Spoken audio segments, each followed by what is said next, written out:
Maron this week. It was pretty good, guys. Check it out. No, yeah, none of that. No. I mean, but it is like, did you hear Mark Maron got new microphones? Is Maron still going strong?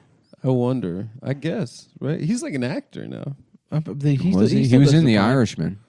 No, he wasn't. Was he? No. You can tell people. Nobody watched the whole movie. I did. I watched it twice. I put it on again last night. Awesome. Mm. And then I got into a domestic dispute that I had to resolve. If you know what I mean. You got, I got you, dude. I got you. You watched The Irishman, you were going to be respected, like the men in that movie were going to be respected. No, it's nice to say earnestly, as being an old enough man now, to say earnestly, you're ruining The Irishman.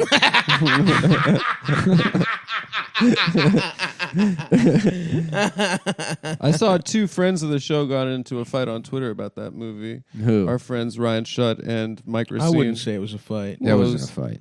Well, it was two just people making jokes at him. They were making jokes at each other. You know? Yeah. I just didn't like seeing people not getting along, you know? Well, you know. Our buddies. Yeah, I loved it, dude. It was awesome. I loved it. It was great. Pesci rocked cock, dude. With like what a speed bump it is to try that. First of all, the age technology. Brutal. It was brutal. One of the dumbest ideas. Brutal. One of the worst part isn't even the face. It's the scene where he takes his daughter to the grocery store. Yeah. And then as like supposed to be a 30-year-old man beats up a grocer. Everybody clipped that one and it looks ridiculous. Yeah. But then all of the scenes where he's like, you take the guns and you dump them in the Schuylkill River, and then he throws things like he just sort of like rotates. Like he can't lift his arms. Right, yeah. He looks like John McCain. He has the same mobility as like one of those like sunglasses carousels at fucking CVS. He just sort of like rotates and shuffles when around. he's in the fucking war and the guys he's killing are 70 years younger than him. Right. And he's like, he can't even lift the rifle up all the way. Yeah. I watched it with my dad. But what makes it great and like kind of a standout as far as like, all of like Scorsese's like big crime movies or whatever, the theme is like, live fast, die young. All these guys that like just sort of pursue exactly what's in front of them, and then they're fucking whores and doing all this cocaine, which is pretty cool. And then eventually they spin out. This is a movie about a guy, real life guy, who like rises up the ranks of the mob and then still just like goes home and doesn't fuck his wife. Yeah. He just doesn't do anything.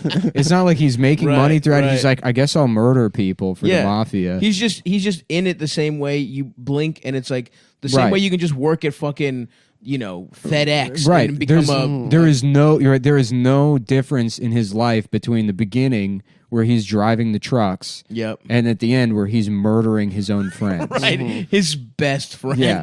And the thing is too is that like, a lot of the movies are like they show throughout the movie they stop and they say, oh, this guy murdered and whatever. Yeah, that was awesome. So you see these guys at like that, like they always do that, and they're showing you at the pinnacle of their like crime life. It's not like they're in the middle of a dispute and it's like their lives are all cut short.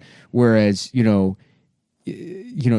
sometimes crime doesn't pay, live fast, die young, or sometimes like it does. You don't do anything with the money, and then you end up old and alone, dying of like, no one loves you, cancer in a nursing home. The only people that come to visit you are the FBI.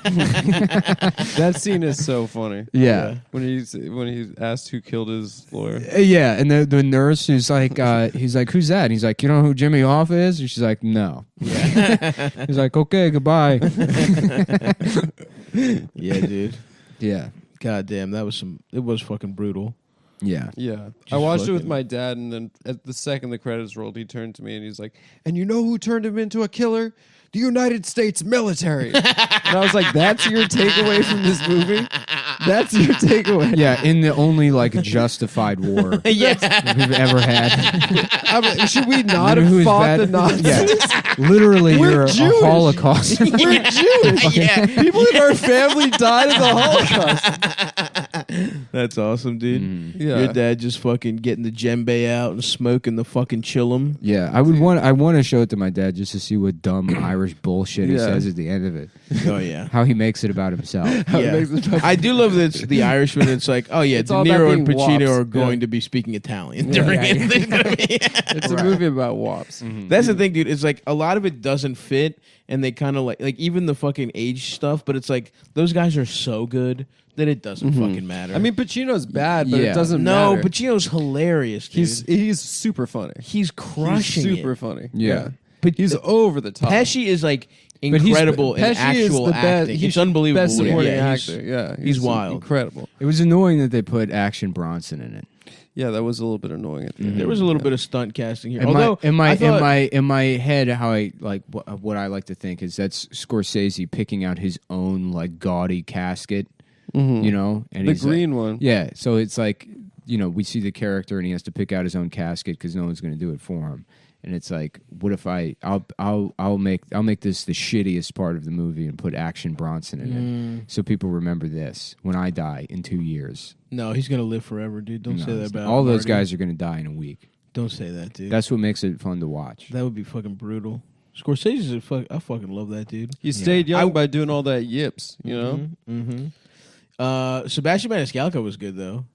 I liked him in it. Oh, he's the blonde. the blonde. That's what they call him. But Yeah. He's got Gallo. yeah, I think Joey so. Gallo. Joey Gallo. Yeah, Yeah. Joey the blonde. Yeah, that The is him. fuck out of here! I didn't He was realize great, that was dude. him. Holy shit! He Yeah, that crushed is it. fucking. Holy He was shit. so good. Yeah, he was good in that. Wow, holy shit! I mean, he was the casting was perfect. Like, Yeah. an over the top. Like it's just Did basically you like see him host the MTV? I Awards? did. That was the weirdest thing I've ever seen. It in was my the life. weirdest booking I've ever seen Yeah. in my entire life. Like, He's like this man who's a he's hero like, to if you Italians gotta- everywhere. If you got to put because they did it in New Jersey, they did it in Newark because it was probably cheaper to get like the Prudential Center in Newark, and then he's like doing his act in front of like 9-year-olds. Yeah. and he's like, if you got any problems with anything you hear on this stage, there's an emotional support animal in the back. We got your safe space in the back, and everyone's like, "What?" Like, yeah, I want to see Ariana Grande. yeah. Well, my thing. Oh, I want to host Irishman? the Indian Choice Award.